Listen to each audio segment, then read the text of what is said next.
Mga kaibigan, ako si Kuya Juan at tayo ay magbabalik muli sa dilim ng takot at kababalaghan.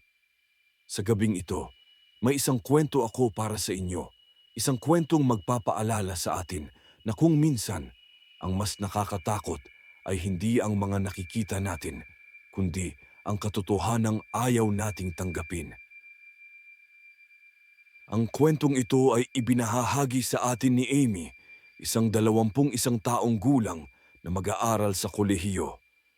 Si Amy ay may natatanging kakayahan, ang tinatawag nating ikatlong mata. Nakikita niya ang mga bagay na hindi nakikita ng iba. Nakikita niya ang mga taong hindi dapat nandoon. Si Amy ay kaibigan ni Jessica, ang babae sa kwentong ito. Isang gabing puno ng ulan at kidlat, dumating si Jessica sa kanilang group study session. Basang-basa siya sa ulan. Walang kumikibo sa kanya. Walang bumate. Si Jessica, isang 20 taong gulang na mag-aaral na mahilig tumugtog ng piano. Bawat pagbisita niya sa bahay ng kanyang kaibigan, lagi niyang tinutugtog ang kanyang paboritong piraso. Ngunit sa gabing ito, may makikita siyang hindi niya inaasahan. May maririnig siyang hindi niya maintindihan at may malalaman siyang hindi niya matanggap. Bago tayo magsimula mga kaibigan, huwag kalimutang mag-subscribe sa Multo ng Dilim at i-click ang notification bell para sa mas maraming nakakikilabot na kwento at bilang suporta sa aming channel. Gabing Biyernes ng Oktubre, 8:30 ng gabi. Malakas ang buhos ng ulan sa labas ng bahay ni Tina, isang 2 palapag na tahanan sa gitna ng Quezon City. Ang ulan ay tumutunog sa bubong na parang mga daliri na kumakatok, walang tigil, walang humpay. Ang kidlat ay kumikislap bawat ilang segundo, sinusundan ng malakas na kulog na parang gumuguho ang langit. Sa bawat kidlat, ang buong silid ay sumisilakbo ng maputing liwanag at pagkatapos ay bumabalik sa dilim. Ang hangin ay malamig at amoy ng basang lupa ay pumapasok mula sa bukas na bintana. Sa loob ng bahay, sa malaking sala na puno ng mga libro at laptop, may 6 na mag-aaral na nagtitipon para sa kanilang group study session. Lahat sila ay nag-aaral ng marketing management sa isang kilalang universidad. 2 linggo na lang at midterm exams na nila, kaya naman seryoso silang lahat sa pag-aaral. Ang lamesa ay puno ng mga aklat, notebook, highlighters, at mga laptop na bukas. May 3 pizza box sa gilid, halos ubos na. May mga baso ng soft drinks at kape na nakakalat. Ang tanging tunog sa loob ng bahay ay ang mga pag-uusap nila tungkol sa kanilang mga aralin at ang ritmo ng ulan sa bubong. Si Tina ay nakatutok sa kanyang laptop, sinusulat ang kanyang notes para sa marketing strategy exam.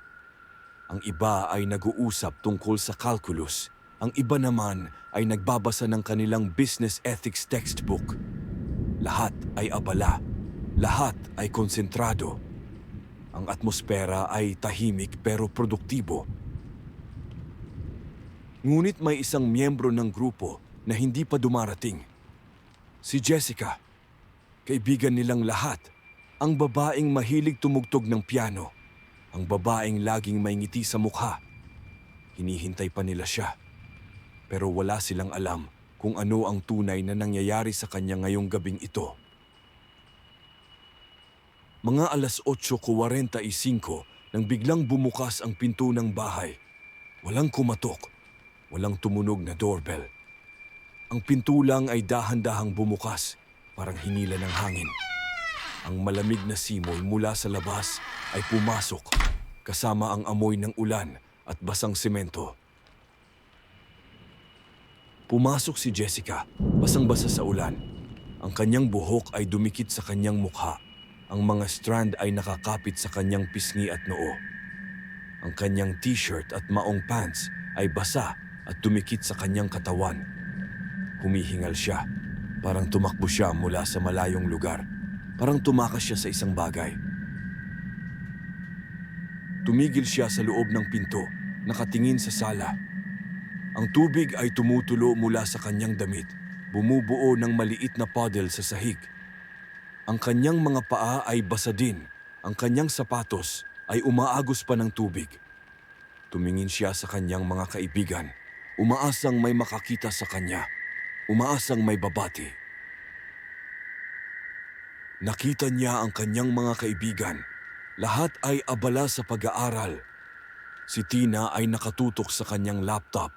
Ang mga daliri niya ay mabilis na tumatype sa keyboard. Ang iba ay nag-uusap tungkol sa calculus formulas.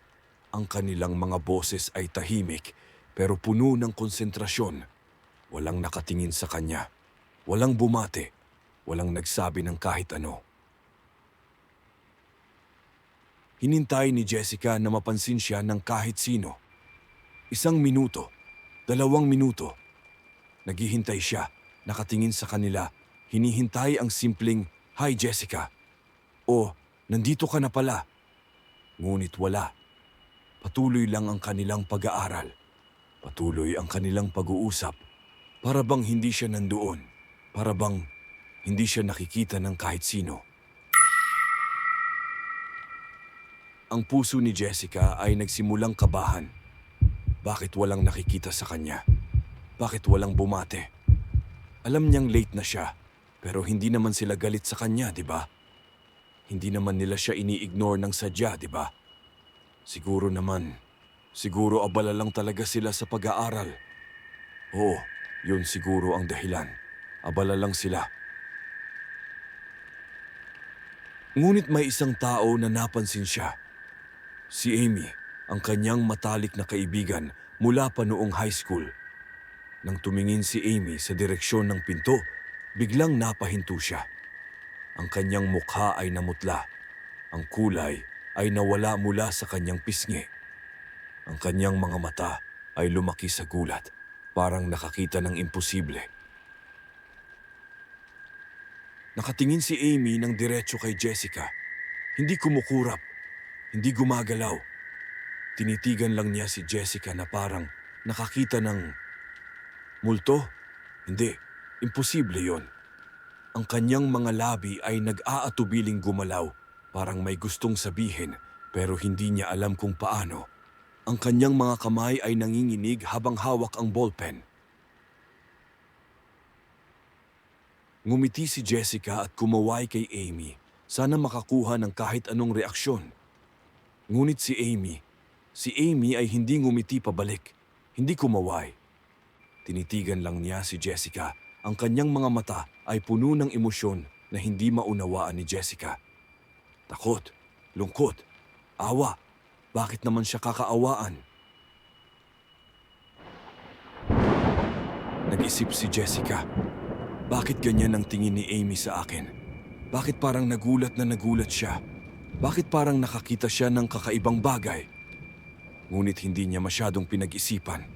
Siguro naman, gulat lang dahil late na siya at basang-basa sa ulan. Oo, yun lang siguro yun. Walang ibang dahilan. Dahil wala namang nakikipag-usap sa kanya, nagpasya si Jessica na mag-ikot muna sa bahay bago sumali sa pag-aaral. Kilala niya naman ang bahay ni Tina. Madalas siyang bumisita dito simula pa noong first year sila sa kolehiyo. Alam niya kung nasaan ang kusina, ang banyo, ang mga kwarto at ang piano. Naglakad siya sa loob ng bahay. Ang kanyang basang sapatos ay tumutunog sa tiled floor, ngunit wala pa ring nakatingin sa kanya. Dumaan siya sa harap ng lamesa kung saan nag-aaral ang kanyang mga kaibigan, pero wala pa ring reaksyon. Para bang invisible siya. Para bang hangin lang siya na dumadaan. Walang presensya, walang bigat. Tumigil siya sa sulok ng sala. Naroon ang piano, ang lumang upright piano na nakatayo sa tabi ng bintana. Ang kahoy nito ay kulay dark mahogany. May kaunting scratch at gasgas mula sa mga tao ng paggamit. Madalas niyang tinutugtog ang piano na iyon kapag bumibisita siya. Parang tahanan na rin niya ang piano na iyon.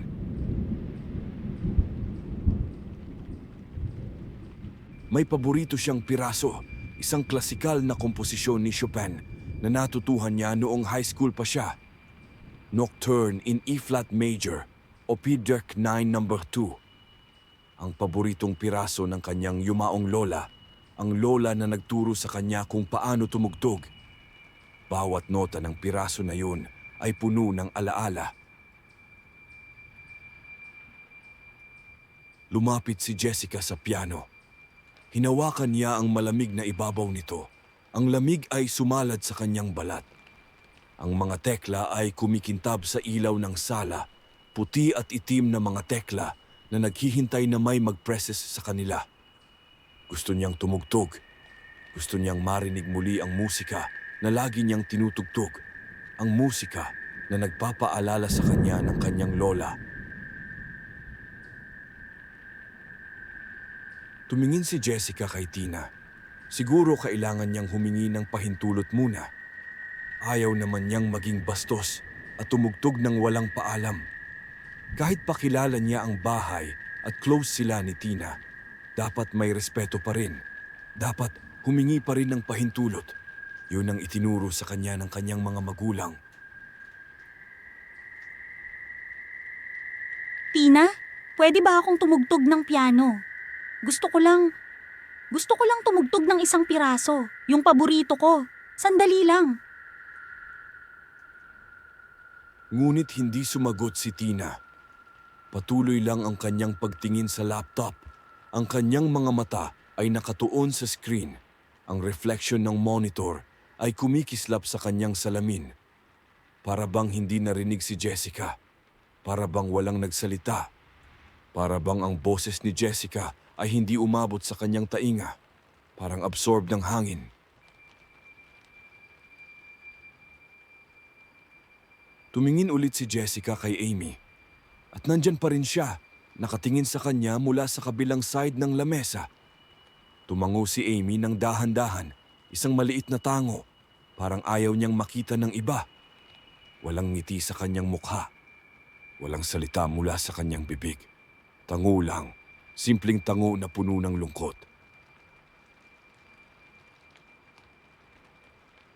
Okay, siguro okay lang na tumugtog, nag-isip si Jessica. Umupo siya sa harap ng piano, sa lumang wooden bench na slightly squeaky kapag inuupuan. Inilagay niya ang kanyang mga daliri sa mga tekla, naramdaman ang lamig ng ivory.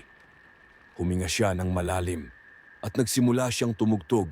Ang kanyang mga daliri ay gumagalaw sa tekla na parang naaalala na nila ang bawat nota.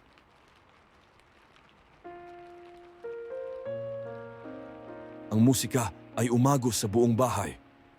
Ang bawat nota ng Chopin ay lumilipad sa hangin, sumasayaw sa pagitan ng tunog ng ulan sa labas. Ang bawat nota ay perpekto. Ang bawat ritmo ay tumpak. Ang bawat chord ay harmonious.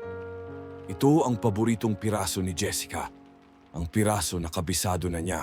Ang piraso na tumutugtog siya kapag masaya siya, kapag malungkot siya. Ang kanyang mga daliri ay gumagalaw sa tekla na parang may sariling buhay. Walang pag-aalangan. Walang pagkakamali. Lahat ay smooth. Lahat ay natural. Ang musika ay dumadaloy mula sa kanyang puso. Pumupunta sa kanyang mga kamay at lumalabas sa piano. Ang tunog ay melancholic pero maganda, malungkot pero comforting, parang yakap ng yumaong lola niya.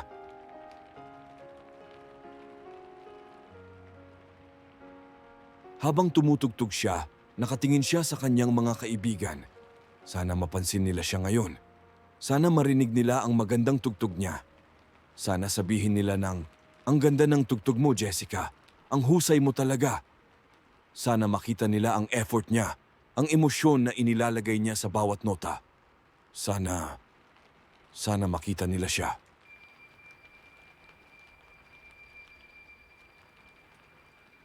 Ngunit wala. Patuloy pa rin ang kanilang pag-aaral. Walang tumingin. Walang nagsabi ng kahit ano. Si Tina ay patuloy sa pag-type. Ang iba ay patuloy sa pagbabasa. Para bang walang tumutugtog ng piano. Para bang walang musika sa hangin. Para bang ang tugtog ni Jessica ay hindi nila naririnig. O worse, hindi sila interesado.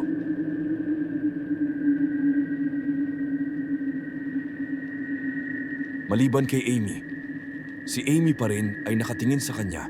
Ang kanyang mga mata ay sumusunod sa bawat galaw ng mga daliri ni Jessica sa piano. Ang kanyang mukha ay puno ng lungkot, ng awa, ng takot. Bakit naman siya matatakot? Ano ang nakakatatakot sa pagtugtog ng piano? Ano ang nakakatatakot sa musika na maganda naman at peaceful?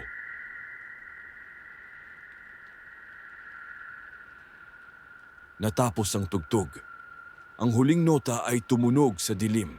Dahan-dahang lumiliit ang tunog hanggang sa mawala na sa hangin. Parang simoy ng hangin na dahan-dahang nawawala. Tumayo si Jessica mula sa piano bench. Tumingin siya sa kanyang mga daliri. Naramdaman niya ang lamig nito. Mas malamig kaysa dati. Mas malamig pa sa lamig ng ulan sa labas. May kakaiba sa lamig na yon. Hindi yun ang normal na lamig dahil sa ulan o sa aircon. Ito ay isang ibang uri ng lamig. Ang uri ng lamig na nanggagaling sa loob. Ang uri ng lamig na hindi nawawala kahit anong init ang ilagay mo. Ang uri ng lamig na hindi dapat nararamdaman ng mga buhay.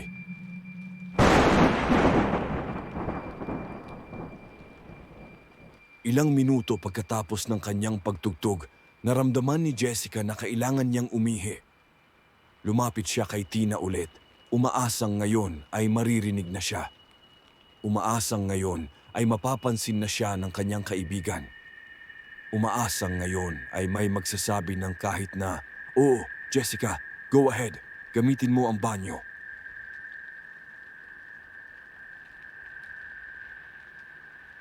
Tina, pwede ba akong gumamit ng banyo? Kailangan ko lang ng saglit. Babalik din ako agad.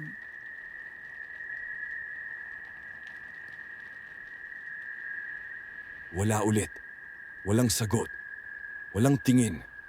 Walang acknowledgement kahit kaunti. Si Tina ay patuloy lang sa pag-aaral niya. Ang kanyang mga mata ay glued sa laptop screen. Ang kanyang daliri ay busy sa pagtatatype. Para bang walang nagsalita. Para bang walang Jessica na nakatayo sa tabi niya, basang-basa at nanginginig sa lamig.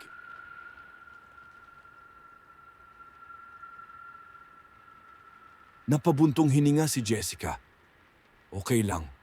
Kilala ko naman ang bahay na ito. Pupunta na lang ako sa banyo nang hindi na humihingi ng pahintulot. Alam naman ni Tina na close tayo. Hindi naman siya magagalit. Naglakad siya patungo sa banyo. Dumaan sa madilim na pasilyo na nag-connect sa sala patungo sa mga kwarto.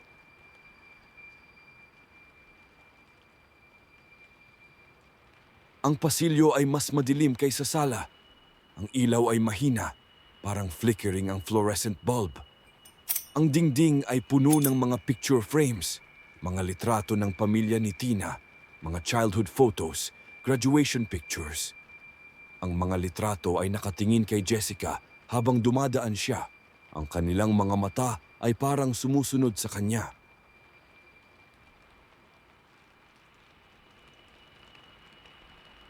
Nakarating siya sa banyo. Ang ilaw sa loob ay nakasarado, kaya binuksan niya ito. Ang liwanag ay biglang sumilaw. Maliwanag pero slightly yellowish, parang old incandescent bulb. Pumasok siya sa banyo at sinara ang pinto sa likod niya.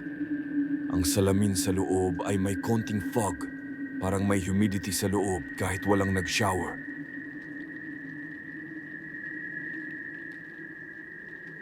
Ginawa niya ang kailangan niyang gawin. Nag-flush siya. Naghugas ng kamay. Tumingin siya sa salamin habang naghuhugas ng kamay. Nakita niya ang kanyang sarili. Basang-basa pa rin ang buhok. Maputla ang mukha. Nanginginig pa rin sa lamig. May kakaiba sa kanyang reflection. May kakaiba sa paraan ng pagtingin niya sa sarili. pero hindi niya ma-explain kung ano.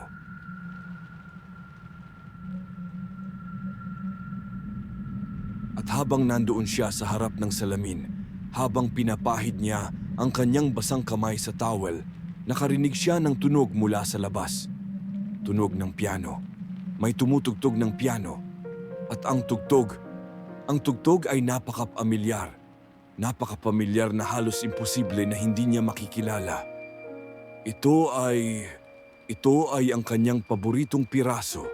Ang eksaktong piraso na tinugtog niya kanina lang. Hindi lang yon. Ang paraan ng pagtugtog, ang ritmo, ang diin sa bawat nota, ang emosyon sa bawat pahinga, ang slight variation sa tempo, lahat ay eksaktong pareho kung paano siya tumugtog. Para bang may nag-copy sa kanya ng note by note. Para bang may nag-record ng kanyang pagtugtog at pina-playback ngayon. Pero sino? Sino ang tumutugtog?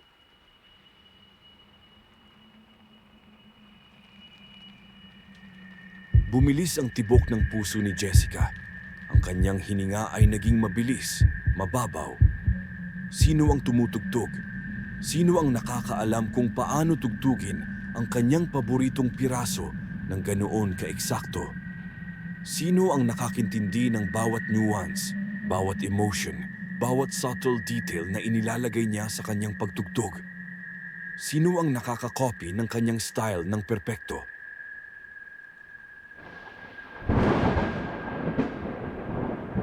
May mga posibilidad sa isip niya. Baka si Tina. Alam naman niyang marunong tumugtog si Tina. Baka si Amy. Close naman nila. Baka natututo siya through observation. Baka isa sa kanilang mga kaklase na hindi niya alam na marunong tumugtog. Baka may ibang tao sa bahay na hindi niya alam. Oo, yun siguro. May bisita na marunong tumugtog.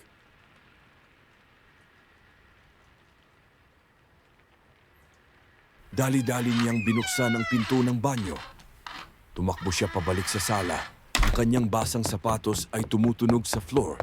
Ang tubig ay tumatapon mula sa kanyang damit. Excited siya. Curious siya. Gusto niyang makita kung sino ang tumutugtog. Gusto niyang makipag-usap sa taong nakakaalam ng kanyang paboritong piraso. Gusto niyang magkaroon ng kabonding sa piano. Ngunit nang makarating siya sa sala, nang makita niya ang piano, tumigil siya.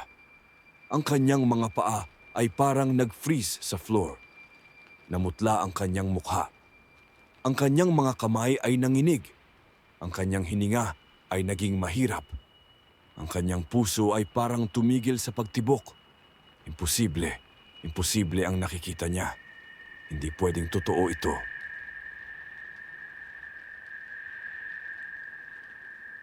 Walang tumutugtog sa piano. Ang piano ay tahimik. Ang piano bench ay walang nakaupo. Walang mga daliring gumagalaw sa tekla. Walang tao na nakaupo sa harap ng instrument. Ang piano ay nag-iisa, tahimik, parang hindi man lang ginagalaw mula kanina. Ang keys ay still, walang movement, walang presensya ng kahit sino.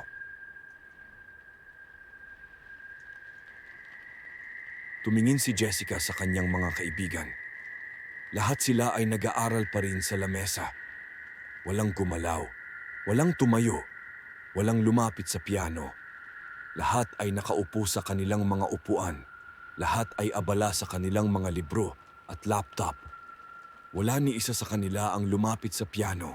At kung ganoon, kung walang tumugtog, kung ganoon, sino ang nagpatugtog ng musika?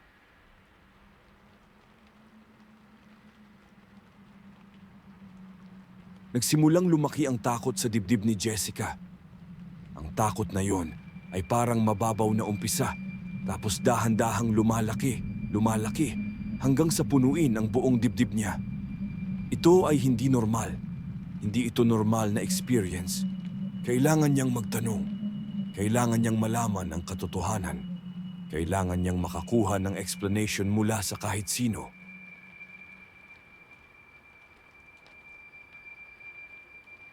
Pero sino ang kakausapin niya? Si Tina ay hindi siya pinapansin. Ang iba ay hindi siya nakikita. Si Amy lang. Si Amy lang ang nakikita siya. Si Amy lang ang nakatingin sa kanya. Si Amy lang ang makakapagbigay ng sagot. Si Amy lang ang makakatulong sa kanya na maintindihan kung ano ang nangyayari ngayong gabing ito.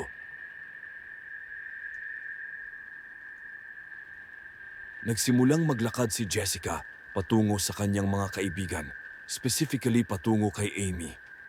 Kailangan niyang makausap si Amy.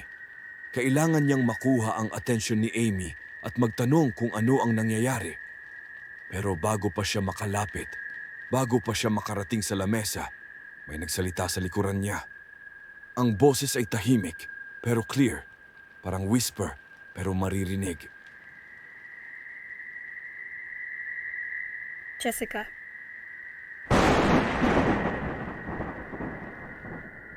Ang boses ay nanggaling sa likuran niya, malapit na malapit sa kanyang tainga. Lumingon si Jessica ng mabilis. Ang kanyang puso ay kumakabog. Naroon si Amy, nakatayo ng napakalapit sa kanya. Halos 2 pulgada lang ang distance. Napakalapit na hindi niya namalayan kung kailan lumapit si Amy. Kung paano lumapit si Amy nang walang tunog. Amy, ginulat mo ako. Oh my God, kailan ka lumapit? Hindi kita narinig. Paano ka nakarating dito nang hindi ako nakakita? Tumingin si Amy kay Jessica ng diretso sa mga mata. Ang kanyang tingin ay malalim, parang nakikita ang kaluluwa ni Jessica. Ang kanyang mukha ay seryoso. Walang ngiti, walang biro, walang kaligayahan, walang excitement. Ang kanyang ekspresyon ay puro lungkot, puro awa, puro takot. Takot para kay Jessica. Takot sa katotohanan na kailangan niyang sabihin. Amy, may tanong ako. Kanina, habang nasa banyo ako, nakarinig ako ng tugtog. Yung piano. May tumutugtog. Sino ang tumutugtog? Yung eksaktong piraso na tinugtog ko kanina. Eksaktong paraan kung paano ako tumugtog. Sino yon? Sino ang nakakaalam kung paano ako tumugtog?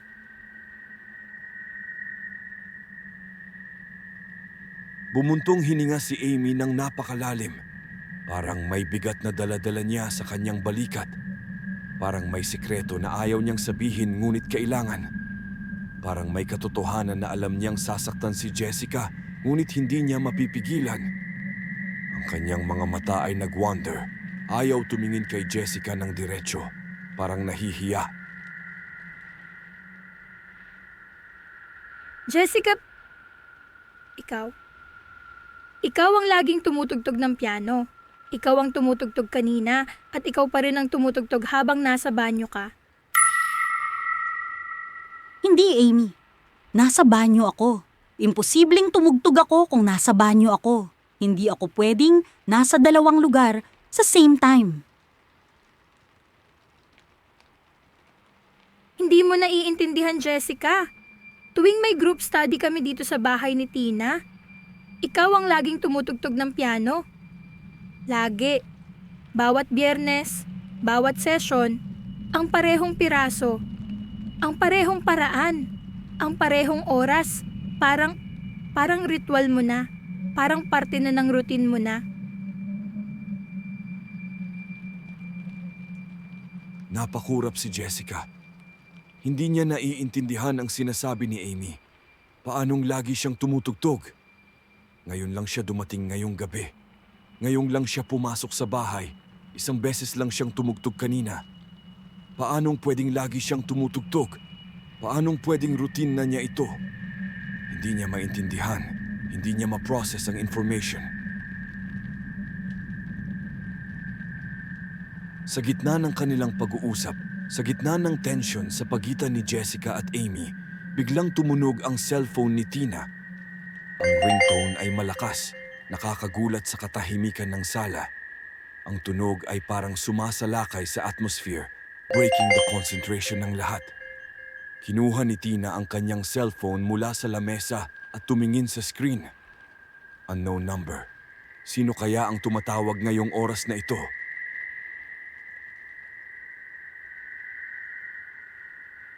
Hello? Tahimik si Tina habang nakikinig sa kabilang linya. Ang lahat sa sala ay nagtigil sa kanilang ginagawa at tumingin kay Tina, curious kung sino ang tumatawag. Ngunit dahan-dahan, ang mukha ni Tina ay nag-iba. Ang kulay ay nawala mula sa kanyang pisngi. Ang kanyang mga kamay ay nanginig habang hawak ang phone. Ang kanyang mga mata ay pumatak ng luha. Hindi pwede. Hindi totoo yan. Please, sabihin mong hindi totoo. Sabihin mong nagbibiro ka lang. Please. Nagsimulang umiyak si Tina. Ang kanyang mga hikbi ay tumunog sa buong sala. Ang kanyang katawan ay nanginginig. Lahat ng nag-aaral ay tumigil sa kanilang ginagawa. Lahat ay tumingin kay Tina. Ang kanilang mga mukha ay puno ng concern at worry. May nangyaring masama. May narinig siyang nakakatakot. May balita na hindi maganda. May trahedya na nangyari. Ibinaba ni Tina ang cellphone nang hindi man lang sinasagot ang kabilang linya. Ang kanyang mga kamay ay tumatakip sa kanyang mukha. Ang kanyang mga daliri ay nanlalaki sa takot. Umiiyak siya ng malakas. Ang kanyang buong katawan ay kumakampay sa sobrang emosyon. At sa pagitan ng mga hikbi, sa pagitan ng mga luha, nagsalita siya. Ang boses niya ay cracking, halos hindi maintindihan. Si Jessica, na-aksidente siya. Namatay siya. Papunta pa lang siya dito para sa group study natin nang masagasaan siya ng truck sa EDSA. Namatay siya on the spot. Patay na siya. Wala na si Jessica. Ang mundo ay tumigil. Ang hangin ay nawala. Ang oras ay nag-freeze sa space. Lahat ay nakatingin kay Tina. Ang kanilang mga bibig ay nakabukas sa shock, hindi makapaniwala sa narinig nila. Si Jessica, yung Jessica nilang kaibigan. Yung Jessica na laging masaya, laging tumutugtog ng piano, laging may smile. Patay na. Imposible. Hindi pwede. Hindi totoo.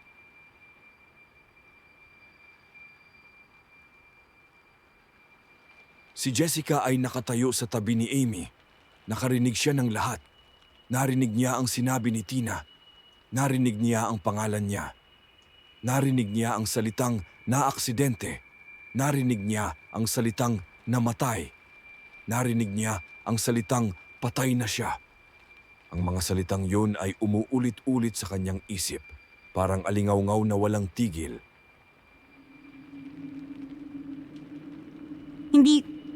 Hindi totoo yan. Nandito ako. Buhay ako. Nakikita mo, agipo ako, di ba, Amy? Nakakausap mo. Kumakain ako. Tumutugtog ako. Amy, sabihin mo kay Tina na mali siya.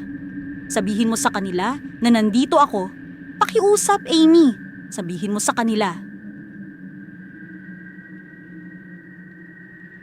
Tumingin si Amy kay Jessica. Ang kanyang mga mata ay puno ng luha. Ang mga luha ay tumutulo sa kanyang pisngi. Mainit na luha na puno ng sakit at awa. Hindi dahil sa gulat sa balita, kundi dahil sa awa kay Jessica. Dahil sa sakit ng katotohanan na kailangan niyang sabihin. Dahil sa bigat ng pananagutan na dala niya bilang tanging nakakakita.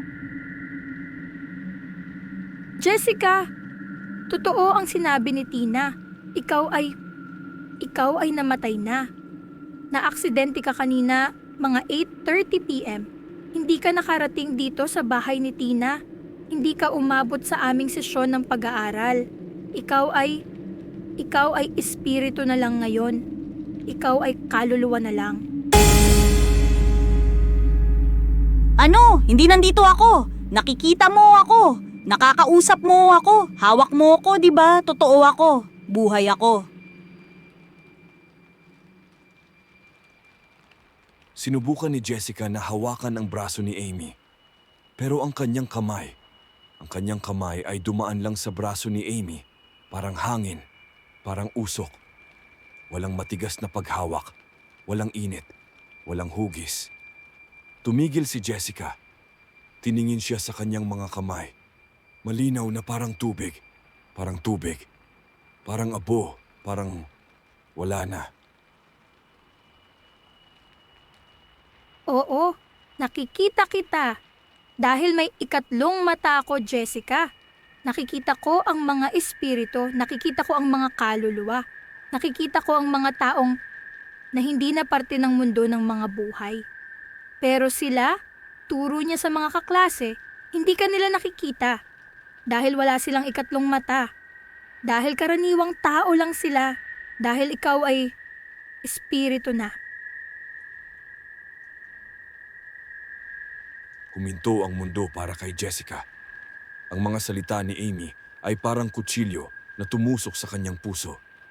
Ikatlong mata, espiritu, kaluluwa, hindi na parte ng mundo ng mga buhay. Ang mga salitang yun ay sumasalakay sa kanyang isip, binabayo ang kanyang pag-unawa ng katotohanan.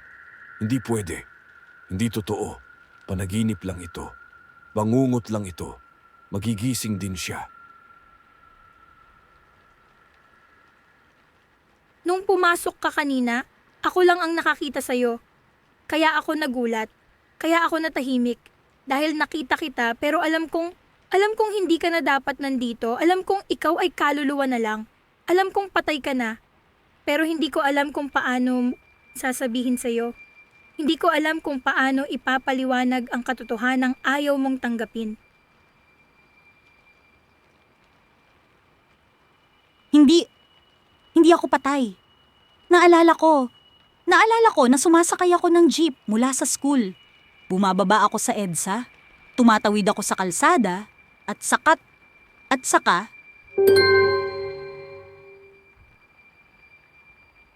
Biglang bumalik ang alaala kay Jessica. Ang mga alaala na kanina lang nangyari.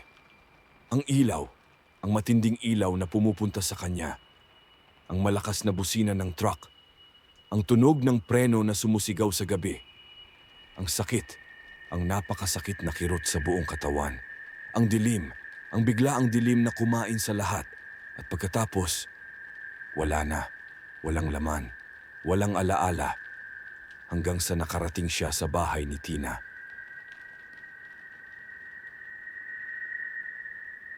Namutla si Jessica. Nagsimulang manginig ang kanyang mga kamay. Ang kanyang buong katawan ay nanginginig sa pagkakaunawa. Tumingin siya sa kanyang sarili, sa kanyang basang damit, sa kanyang malamig na katawan, sa kanyang mga kamay na parang malinaw na tubig, parang hindi matigas, parang walang bigat, parang hangin, parang multo. Ang basa ng kanyang damit, hindi yun dahil sa ulan, yun ay dahil sa dugo. Ang lamig ng kanyang katawan, hindi yun dahil sa panahon. Yun ay dahil sa kamatayan. Ang pagkamalinaw ng kanyang kamay, hindi yun dahil sa ilaw. Yun ay dahil sa katotohanang wala na siyang pisikal na anyo. Wala na siyang katawan. Wala na siyang buhay. Pasensya na, Jessica. Gusto kong sabihin sa'yo kaagad. Pero hindi ko alam kung paano. Hindi ko alam kung paano ipapaliwanag na wala ka na. Na ang Jessica na kilala namin, ang Jessica na buhay ay wala na. Na ikaw ay kaluluwa na lang na nananatili na hindi pa handa na lumipat sa kabilang buhay. Na hindi pa tanggap ang katotohanan.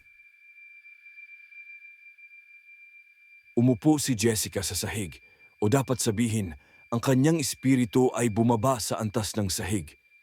Hindi siya tunay na nakaupo, pero parang umupo siya. Ang emosyon ay grabe. Ang sakit ay hindi maikailaban. Paano niya tatanggapin ito? Paano niya yayakapin ang katotohanang patay na siya? Paano niya mauunawaan ang ideya na wala na siya sa mundo ng mga buhay? Umiiyak si Jessica kahit na alam niyang wala nang luha na lalabas. Ang kaluluwa ay hindi umiiyak ng physical tears. Pero ang emosyon, Ang emosyon ay totoo. Ang sakit ay totoo. Ang lungkot ay totoo. Patay na siya. Namatay siya bago pa man siya makarating sa bahay ni Tina. Namatay siya sa aksidente. At ang lahat ng nangyari ngayong gabi, lahat iyon ay paglalakbay ng kanyang kaluluwa. Tumingin siya sa piano. Ang piano na lagi niyang tinutugtog. Ang piano na tumutugtog ng kanyang paboritong piraso. Naintindihan na niya. Naintindihan na niya kung bakit narinig niya ang tugtog habang nasa banyo siya. Ang piano ay hindi tumutugtog ng sarili nito. Siya ang tumutugtog. Ang kanyang kaluluwa. Ang kanyang espiritu na hindi tanggap na patay na siya. Bawat group study session, bumabalik siya. Bawat Biyernes, nag-appear siya. Tumutugtog siya ng piano. Ang parehong piraso. Ang parehong paraan. Kahit na wala nang nakakakita sa kanya.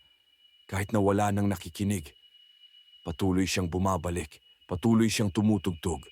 Dahil yun ang last thing na gusto niyang gawin before she died. Tumugtog ng piano kasama ang kanyang mga kaibigan. Maliban kay Amy. Si Amy na may third eye. Si Amy na makakakita ng mga taong tulad niya. Si Amy na siyang tanging saksi ng kanyang pag-appear. Si Amy na hindi alam kung paano sasabihin ang katotohanan. Si Amy na ngayon ay umiiyak din dahil sa sakit ng pag-witness sa ganitong sitwasyon. Salamat, Amy. Salamat sa pagsabi ng totoo. Salamat sa pag-acknowledge sa akin. Salamat sa pakikita sa akin. At least, kahit isa lang sa inyo, may nakakita sa akin. May nakaalam na nandito pa rin ako.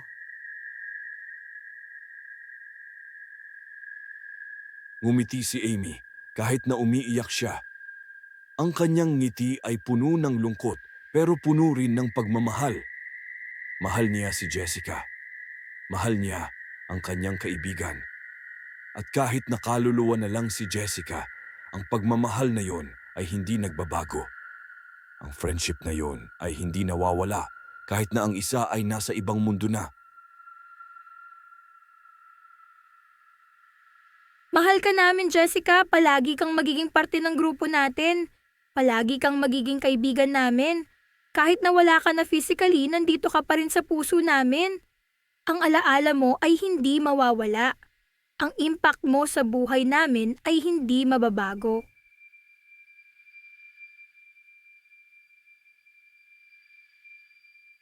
Dahan-dahang nagsimulang mawala si Jessica. Ang kanyang anyo ay naging mas malinaw na parang tubig. Mas mahina, mas kumukupas. Parang dahan-dahang nawawala ang ugnayan niya sa mundo ng mga buhay. Parang tinatanggap na niya ang katotohanan at handa na siyang lumipat sa kabilang buhay. Hanggang sa wakas, wala na siya. Tuluyang nawala. Lumipat na sa kabilang mundo. Ang sala ay naging tahimik. Si Amy ay naiwan, umiiyak pa rin, pero alam niyang ginawa na niya ang tama. Sinabi niya ang totoo. Tinulungan niya si Jessica na tanggapin ang katotohanan. At ngayon, sana, si Jessica ay nasa mapayapang lugar na. Sana, si Jessica ay sa wakas ay nagpapahinga na. Sana, si Jessica ay hindi na naghihirap. Sana, si Jessica ay masaya na sa kung nasaan man siya ngayon. Hanggang ngayon, kapag nag-aaral ang mga kaibigan ni Jessica sa bahay ni Tina, maririnig pa rin nila ang tunog ng piano. Ang paboritong piraso ni Jessica. Tumutugtog sa dilim. Tumutugtog ng walang nakikitang mga daliri sa tekla. Tumutugtog ng walang nakikitang taong nakaupo sa upuan ng piano. Hindi nila maintindihan kung saan nanggagaling ang musika. Akala nila ay nakarecord na tugtog lang. Akala nila ay epekto ng tunog. Akala nila ay guni-guni lang nila. Pero si Amy ay nakakalam. Si Amy ay nakakaintindi dahil nakikita niya si Jessica. Nakikita niya ang kaluluwa ni Jessica na bumabalik tuwing Biyernes, tumutugtog ng piano. Ipinagpapatuloy ang gawain na hindi niya natapos habang buhay pa. Si Amy ay nakangiti na lang tuwing naririnig niya ang piano. Nakangiti siya kahit na umiiyak sa loob. Alam niyang nandyan si Jessica. Patuloy na tumutugtog. Patuloy na nagpapaalala sa kanila na kahit na wala na siya sa mundo ng mga buhay, nandito pa rin siya. Sa musika, sa alaala, sa puso ng kanyang mga kaibigan, sa bawat nota na tumutugtog sa hangin. Minsan, habang tumutugtog ang piano, makikita ni Amy si Jessica. Nakaupo sa upuan ng piano, ang kanyang mga daliri ay gumagalaw sa tekla. Ang kanyang mukha ay mapayapa, ang kanyang mata ay nakapikit, lubos na nalulunod sa musika. At kapag nakikita niya si Jessica, nginiti siya, kumaway siya. At si Jessica ay ngumingiti rin, kumakaway rin. Kinikilala ang pagkaroroon ni Amy. Nagpapasalamat na may nakakakita pa rin sa kanya. At iyon mga kaibigan, ang kwento ng Ang Huling Tugtog. Ang kwento ni Jessica, ang pianistang hindi alam na patay na siya. Ang babaeng nagpatuloy na tumugtog, kahit na ang kanyang mga daliri ay espiritu na lamang. Ang babaeng nananatili sa mundo ng mga buhay dahil hindi niya tanggap ang kanyang kamatayan. Ang babaeng sa wakas ay nakahanap ng kapayapaan matapos tanggapin ang katotohanan. Tandaan ninyo, kung minsan ang pinakamaganda at pinakamahalagang bagay na ginagawa natin sa buhay ay ang mga bagay na ipagpapatuloy natin kahit na tayo ay wala na. Ang musika ni Jessica ay patuloy na tumutugtog. Ang kanyang alaala ay patuloy na nabubuhay. Ang kanyang naiwan sa buhay ng kanyang mga kaibigan ay hindi kailanman mawawala. Ang kwentong ito ay nagpapaalala sa atin na ang kamatayan ay hindi ang wakas. Ang kamatayan ay simpleng paglipat. Ang mga taong mahal natin ay patuloy na nandito sa ating mga alaala, sa ating mga puso, sa mga bagay na kanilang iniwan sa mundo. Si Jessica ay iniwan ang kanyang musika at ang musikang yon ay patuloy na tumutugtog, patuloy na nagbibigay ng aliw sa kanyang mga kaibigan. Hanggang sa muli mga kaibigan, ako si Kuya Juan. Mag-ingat kayo sa dilim. At tandaan, kung marinig ninyo ang tunog ng piano sa gabi, bawat nota na malungkot pero maganda, baka ito ay si Jessica, tumutugtog pa rin ng kanyang paboritong piraso. Baka ito ay ang kaluluwa niya, nananatili pa rin sa mundo ng mga buhay, hindi dahil sa takot, kundi dahil sa pagmamahal sa musika.